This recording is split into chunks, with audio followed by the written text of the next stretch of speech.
हमारी डिस्कशन 1 घंटे से ऊपर हो गई है। अ, जी। जो ये डॉक्यूमेंट्री है, आपके उससे ना इको आ रहा है मुझे लगता है कुछ।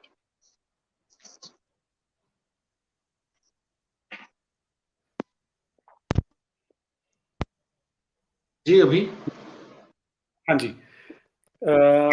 ये जो डॉक्यूमेंट्री है पीपल विदाउट नेशंस, मुझे लगता है आपने देखी है ये? हाँ, हाँ, जी। जी। तो क्योंकि अब मैं चाहता हूँ कि आज हम इसे वाइंड अप करें, कुछ लोगों के प्रश्न भी आए हुए हैं। तो आपको लगता है कि इसकी सार्थकता है आज लोगों को देखने के लिए? जी, ये जो एक प्रयास किया गया है इस डॉक्यूमेंट्री के द्वारा, तो इससे बहुत सारी बातें स्पष्ट होती है क्योंकि सिटीज़नशिप अमेंडमेंट एक्ट क्यों आया? क्यों सरकार को ये सारी बातें करनी पड़ी? क्यों पाकिस्तान से हिंदुओं को भारत में आना पड़ता है? क्योंकि ये प्रचारित नहीं किया जाता है और आज भी मेरा ये कहना है कि अभी आप यदि सीए इस नाम से यदि इंटरनेट पर सर्च करेंगे, तो आपको पहले जो 20 वेबसाइट्स आएगी, ये सारी की सारी सीए के विरुद्ध प्रचार करने वाली। तो ये इतनी बड़ी मात्रा में मतलब इतनी शक्ति उसमें लगाई गई है। आपको द प्रिंट ही मिलेगा, आपको द बीबीसी ही मिलेगा, आपको वॉशिंगटन पोस्ट ही मिलेगा। तो सीए क्या है? क्या क्योंकि आज की जो युवा पीढ़ी है, जो इंटरनेट पढ़ती है, तो उसके सामने जो चित्र प्रदर्शित किया जाता है, तो उसके अंदर जितने सारे प्रश्न हैं, ये सारे के सारे प्रश्न जो है वो गलत तरीके से प्रेज़ेंट किए जाते हैं। तो इन कई सारे प्रश्नों का उत्तर तो अभी जय जी ने देने का बहुत अच्छे तरीके से प्रयास किया। उसी का एक बहुत बड़ा प्रमाण जो है ये डॉक्यूमेंट्री है और इस डॉक्यूमेंट्री में जो जितनी सारी बातें बताई गई है, वहाँ के जो व्यापारी है, वहाँ के परिवार है, उनके वास्तविक चित्रण जो है या यहाँ पर भी भारत में जो आए हैं, तो उनके वास्तविक इंटरव्यूज़ है उसमें। तो भारत के नागरिकों को ये समझने में आसानी हो जाएगी कि आज जो कह रहे हैं, आज जो भारत में ये जो चल रहा है कि जनसंख्या नियंत्रण कानून होना चाहिए, क्यों इसकी आवश्यकता है? क्यों भारत में आज एक पाकिस्तान तो बन गया, एक बांग्लादेश तो बन गया, क्यों आगे के विभाजन की दिशा में हम चल रहे हैं? इसके बारे में भी बहुत बड़ी जागृति हो सकती है। और ये जो जितने अपप्रचार है, जितना गलत तरीके से प्रचार किया जा रहा है, तो उसका पूरा उत्तर इसके अंदर मिल सकता है। कई सारी बातें हैं कि जो अंदर की वहाँ की पाकिस्तान की बातें लोगों को नहीं पता होती है। जैसे ईश निंदा कानून के बारे में आज हमारे यहाँ पर चर्चा हो गई या जिस तरीके से लड़कियों को उठा करके लेके जाते हैं, माइनर लड़कियों को उठा करके लेके जाते हैं। हमारे यहाँ पर तो इतनी सारी मतलब भारत में एक स्पेशल इसके लिए कानून लाया गया। भारत में सच्चर कमीशन इसके लिए बिठाया गया कि भारत में जो मुस्लिम कम्युनिटी है, वो भारत के 70 वर्षों के बाद भी विकसित नहीं हुई है, तो उनको विकास की दिशा में लेके जाने के लिए भारत में सच्चर कमीशन लागू हो गया। जिस माइनॉरिटी का कहीं पर minority commission, minority minister, minority budget, ये कहीं पर हमारे संविधान में लिखा नहीं है। इसके लिए 1995 के बाद हमारे देश में अलग कानून बनाए गए। लेकिन वही माइनॉरिटी जो है वो पाकिस्तान में जो रह रही है, आज उसको होस्टेज पॉपुलेशन के रूप में रखा गया है।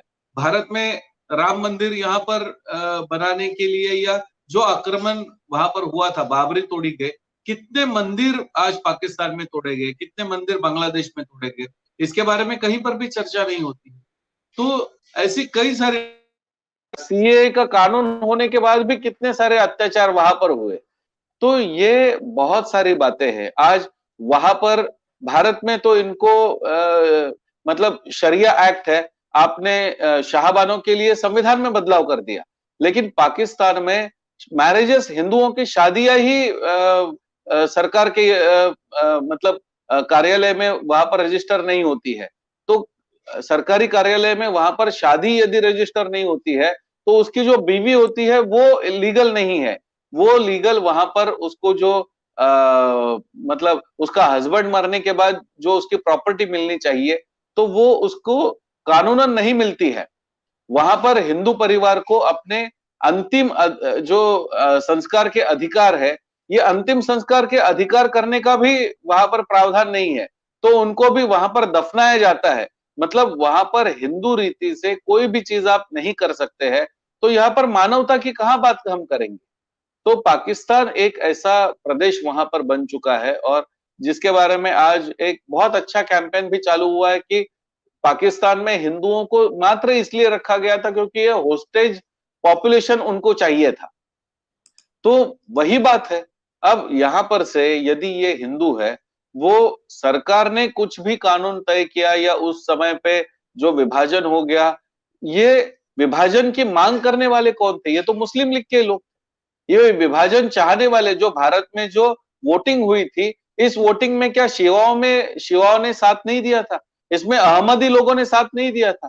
जहां पर अहमदी, मतलब इसके बारे में रिसर्च भी आया है, जहां पर अहमदी लोग रहते थे, वहां पर 90 से ज्यादा परसेंट तो वोटिंग हो चुकी थी विभाजन के लिए। तो जिन लोगों ने आज पाकिस्तान को मांगा है, वो पाकिस्तान को लेकर के यदि वहां पर है, तो ये आज ये क्यों कह रहे हैं कि नहीं, सीए में हमारा भी वहां पर नाम जोड़ दीजिए? भाई आपने डिमांड किया था, इसके लिए पाकिस्तान बन गया था।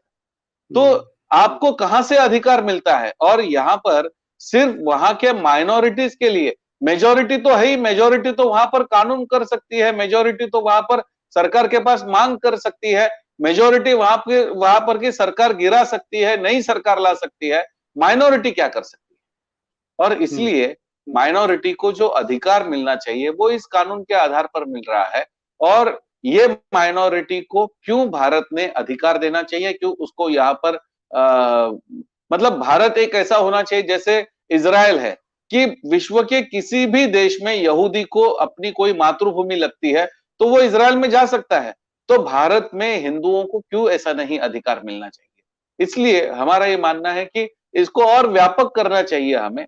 आज ये 3-4 देशों के लिए है, लेकिन ऐसा परिस्थिति बननी चाहिए कि हमें क्यों शर्म इसमें होनी चाहिए? नहीं, देखो हमने इनको भी इंक्लूड किया, इनको भी। अरे ईसाइयों के इतने सारे 190 कंट्रीज है उनके लिए, हमें क्यों उनके लिए भी जबरन यहाँ पर सोचने की आवश्यकता है? आप ये कह दो कि भारत छोड़ करके अन्य किसी भी देश में हिंदू यदि प्रताड़ित होगा तो भारत में आकर के रह सकता है। तो ये कहने में हमें शर्म नहीं होनी चाहिए।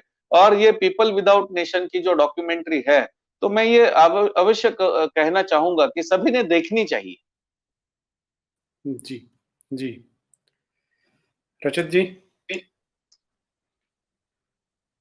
आप म्यूट है, आप मुझे लगता है।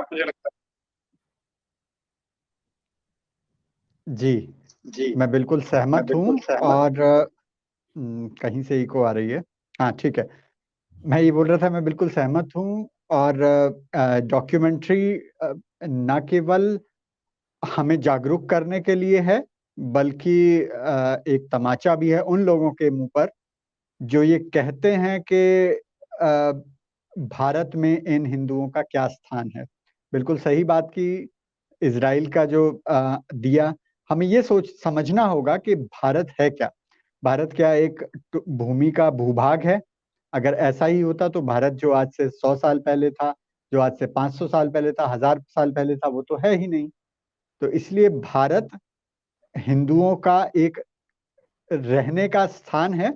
और बिल्कुल दुनिया भर से जो हिंदू हैं वो आए, भारत में रहें, उनका स्वागत होना चाहिए।